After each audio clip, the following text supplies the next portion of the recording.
So I'm in two major streams of consciousness. At the moment, I've got the rose frequency with me, and I've got the ascended white light women collective. They're omnipresent with these circles generally because they're intimately linked with circles. So whether I'm doing it here or Denver or the UK or Australia, wherever I'm doing it, they're always intrinsically linked there. Partially the reason why is because those two essentially are related to what we call the uprising of the sacred feminine. So at the moment what's happening is we're getting this rebalance of the planet. So about 10,000 years ago, which I believe we call prehistory, we have basically society that was in present, and there are records on the planet of these times and these periods. But at the moment, humanity hasn't found the information because humanity hasn't been ready to rediscover it. So at the moment, there has been a block, if you will, or a form of resistance because humanity in its current form was not ready for the information of the Atlanteans and Lemurians and the ascended beings that used to be on the planet during the second incarnation cycle of the planet. So kind of like us, and I should probably go backwards. Yes, cool. So you know that most of you who have some awareness of change in life, quite often when we know that a change needs to come, things get bad. So quite often if I want to create a change in my life, it's nearly always because the energy starts to turn in a way that doesn't feel like it lights me up anymore. And so we get what we call shadow work or a shadow phase, and the shadow phase quite often is resistance. It's usually when I'm not ready quite to move on, but I realise that the situation isn't really where I want it to be. And so I go through a phase of shadow, and what often happens when I know that I need a change and I ignore it is that the shadow goes deeper and the shadow gets worse. And so what happens is I start to pull to me circumstances and situations that start to show me that this is not where I want to be. And so I may choose to sit in resistance, but indeed this is still a very dark period in my life and my experience around that particular issue. And so as I start to work out in the darkness, there's something about me that just goes, this is not right, this is not right, this is not right, this is not right, this is not right. And it's that spark within that starts to ignite and starts to go, you know what, I've got to go looking for the light, I've got to go looking for what this change is, I've got to go looking for what it is that I want. And so that process then starts to fire in the heart, starts to awaken more light frequency into my space. And as it does, I start to get the epiphanies and I start to get the realizations as to how to move forwards in my life. And indeed, I make the change, and nearly always I start a phase of light in my life. And so our energy is cyclic as we're here, constantly cyclic, but so too is the planet. This constant shadow work and then light work, shadow work and then light work. And as we do this, we start to head forwards in time space. What happens with the planet, or what's happened with the planet, is that the planet has now had 3 incarnation cycles of this, where essentially there's been a period of darkness and a period of light. Of course, interestingly enough, I was musing today, and I've been using this with the spirit world for a while, that we actually spiritually, usually technically, associate men with light and women with darkness.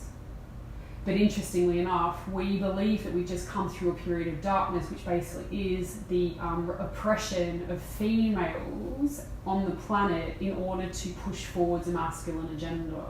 Now that's not to say that men are bad and women are good only, because we all have an equal balance of masculine and feminine in us. It's just that some of us choose to incarnate on the masculine side of the balance or the feminine side of the balance. But as individual consciousnesses, we don't actually have a sex.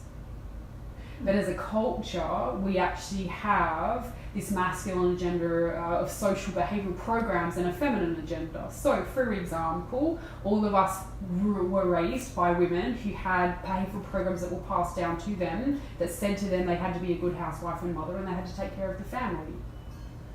From that perspective, they were often not given an opportunity to voice who they wanted to be and what they wanted to do for themselves, enough to step forwards and have their own independence in their own life. Indeed, some women did do that, but it was rare and it certainly wasn't encouraged from a societal perspective. And indeed, our mothers had more freedom than their mothers had, and then their mothers had, and then their mothers had. So what we've basically come through is this period of suppression of the feminine. And this is why we're now doing this work for the arising of the sacred feminine, because as we start to shift, the masculine starts to shift in reference to us, and we're able to bring more light on the planet. And indeed, there's more light on the planet now than there was 10 years ago. This is why there's so many women stepping up and starting to embrace their spiritual gifts. Indeed, all of us are psychic, and nearly all of us are starting to have incidences of synchronicity that show us that we actually have something about us that we kind of know is true, but we don't quite know how to use it in a way that's helpful for us. And so usually it starts with dream work. And dream work, indeed, I'm being assured that all of you are being communicated with the spirit world at the moment, are in communion with the spirit world at the moment by your dream work. Why? Because when we're asleep, our human brains open up the vortex of energy to allow us imagination. And in our imaginary self is actually the point of creation. So when we're able to sit in that space of imagination and creation, we're open to suggestions that our brains usually wouldn't tolerate. And so when we're there, we start to have an experience that subsequently, when we come back down to our physical form, we can start to integrate through our physical brain into our physical cellular structure. And so that is why the majority of you are still in communion with the spirit world as you're astral traveling, and all of you are astral traveling, I'm being assured. From that perspective, it serves you to appreciate that you are getting quite powerful messages through your dream state. And I know some of you don't remember your dreams, but it's time for you to start to write them down. Why? Because the act of writing them down allows you to bring information out from your psyche without blocking the information with your human brain. So the trick is to do it before you're fully awake. When you do it before you're fully awake, the information will start to flow, and the more you write about it, the more the energy comes out, and the more the energy comes out, the more your physical brain can digest it. However, if you sit down and you think about it, and you think about it, and you try to remember it, you're activating your brain too much, and you start to close the gate before you remember the dream. So the trick is, roll out of bed and just whatever comes, start writing. Don't think about it as you write it. It will start to tumble out, and what will happen is that your brain starts to digest the information better. And you'll find that the available light source frequency that's here on the planet at the moment will start to serve you better. You don't need to understand the dream in order for this to happen. You just need to get the process of writing it out. So the light rebalancing, it's happening whether you're on board or not. You can stay in denial. Denial, of course, is believing that all that's in your brain is all that there is, and all that you think is all that there can be. So what they're asking you, again, when you go home, is to understand that you just need a shadow of a doubt. And the cool thing about our feminine programs is that we've got this strong series of doubt in our programming, which basically means that a woman is more likely to doubt herself than a man. And so they're asking you to understand that shadow of a doubt in regards to what it is that you know can be of service to you. If you understand that when you doubt yourself, it's an opportunity for you to open your mind to new possibilities. This is not to say that you're wrong or you're right, but we've got news for you. There is no right or wrong anyway. Two people can have what they think is a fact, and they can be contradictory, and they can both be the truth.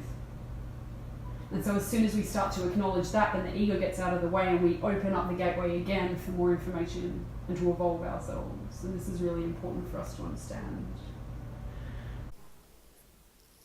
Thank you for listening into this practice.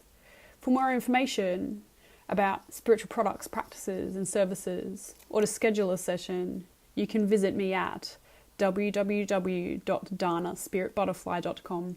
That's DANA spiritbutterfly.com. Thank you, and good luck with your practice.